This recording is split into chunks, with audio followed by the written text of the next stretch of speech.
हमारी लड़की तो वो हर काम कर लेती है जो लड़के करते हैं। अच्छा है, अब तंबाकू लेने खुद नहीं जाना पड़ेगा, बहू ही ले आएगी। कैसी बात कर रहे हैं पापा? उन लोगों के कहने का मतलब है कि पढ़ाई लिखाई सब लड़कों के बराबर की है। क्यों आंटी जी? हाँ हाँ बेटा, वही कह रही हैं ये। अरे चुप रहिए, क्या हाँ हाँ कर रहे हैं, साफ बात करिए ना।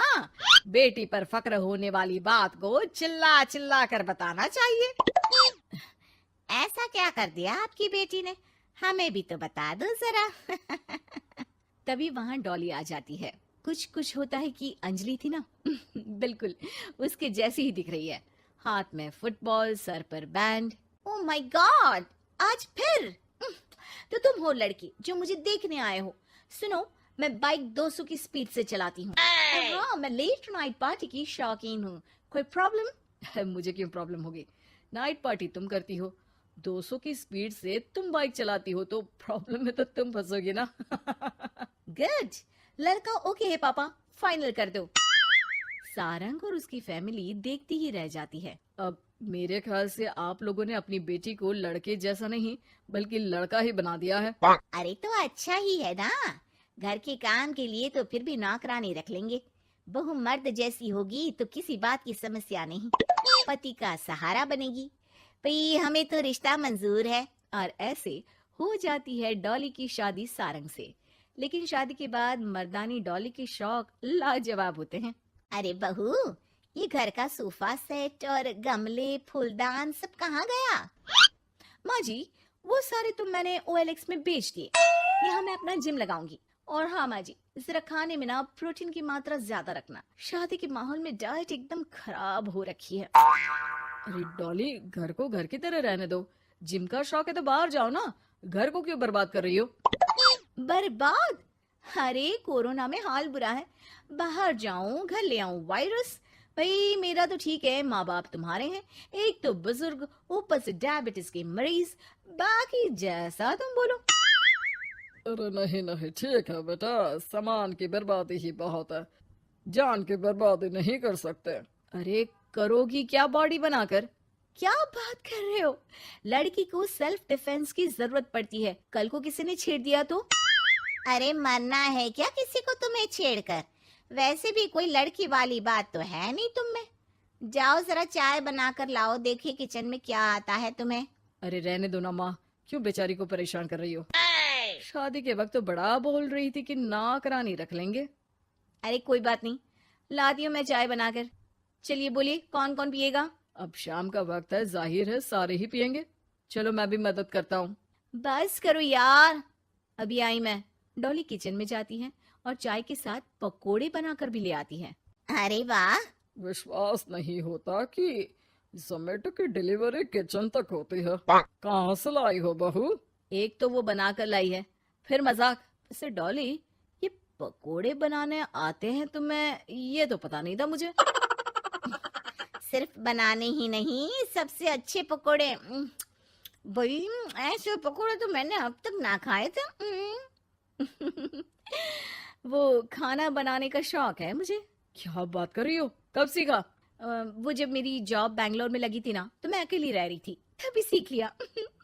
वैसे शाम को किस देश का खाना खाना है बता देना, मैं वक्त से बना दूंगी। डॉली बाहर निकलती है और बाइक चलाकर तेजी से निकल जाती है कि तभी पड़ोसन आ जाती है। अरे सारंग की माँ, क्या बहू लाई हो, न शर्माना न घूंघट। अरे बाइक पर तो ऐसे जाती है जैसे धूम फिल्म का हीरो हो। अरे आंटी आइए ना, कैसी हैं आप? अरे कमला बहन, वही मैं सोचूं, घर में नई बहू आई और तू तीली लगाने नहीं आई। तीली? अरे तीली कैसे सारंग की माँ?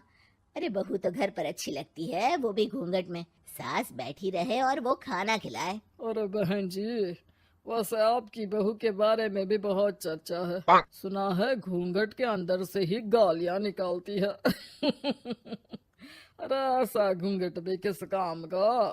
और नहीं तो क्या, बहू आंखों की शर्म लेकर आए तो अच्छा लगता है। आंटी, हमें डॉली जैसी है वैसी ही पसंद है। आपको पता है, कल ही उसे कंपनी में बेस्ट एम्प्लॉय का अवार्ड भी मिला है। मतलब काम भी करती है क्या वो? नौकरी करवा रहे हो? ऐसी भी क्या पैसों की कमी भाई? पढ़ी लिखी लड़की काम करना चाहती है तो क्यों ना करे? हम लोगों को क्यों ऐतराज होने लगा? माता पिता पढ़ाते लिखाते हैं नौकरी करने के लिए ना कि घर के बर्तन झाड़ू के लिए कि मैं उसे घर बिठा लूं। पड़ोसन समझ जाती है कि यहाँ उसकी दाल नहीं गलेगी। शाम को डॉली घर आती है तो उसके साथ एक लड़की होती है। अरे डॉली, कौन है ये बेटा और इसे इतनी चोट क्यों लगी है? मेरी ऑफिस में है माँ, 2 दिनों से ऑफिस नहीं आ रही थी तो मैं ही इसके घर चली गई लौटते लौटते। लेकिन हाँ, लेकिन क्या बेटा? आंटी जी, मेरी शादी के बाद से ही सास ने मुझे मारना पीटना शुरू कर दिया था। हाँ तो घर छोड़ देती, मायके चली जाती। अरे पति से शिकायत करती, सास को समझाती। मार खाकर रोना तो सल्यूशन नहीं है ना। गई थी पापा के पास, लेकिन माँ ने बोला लड़कियों को मायके आने का हक नहीं है, आना है तो कुछ दिनों के लिए आओ। फिर क्या करती, उसी को नसीब समझ लिया। यही तो माँ बाप गलती करते हैं, लड़कियों को ऐसे पालते हैं जैसे राजकुमारी। अरे जरूरी तो नहीं कि हर लड़की को राजकुमारी ही बनना हो, क्यों सासू माँ? हाँ बेटा, लेकिन लड़कियों की इस हालत के पीछे सिर्फ माता पिता की सोच ही नहीं, बल्कि ससुराल वाले भी जिम्मेदार होते हैं। उन्हें अपने आप को बदलना होगा। वैसे बहू तो इस मामले में लकी है जो तुझे ऐसा ससुराल मिला। हाँ ये तो है, कम से कम आप लोगों को ये तो पता है कि लड़कियां या बहू सिर्फ घर के काम के लिए घर नहीं लाई जाती है, उनकी अपनी भी एक जिंदगी होती है। मैं समझ गई कि मुझे अब क्या करना है। शुक्रिया।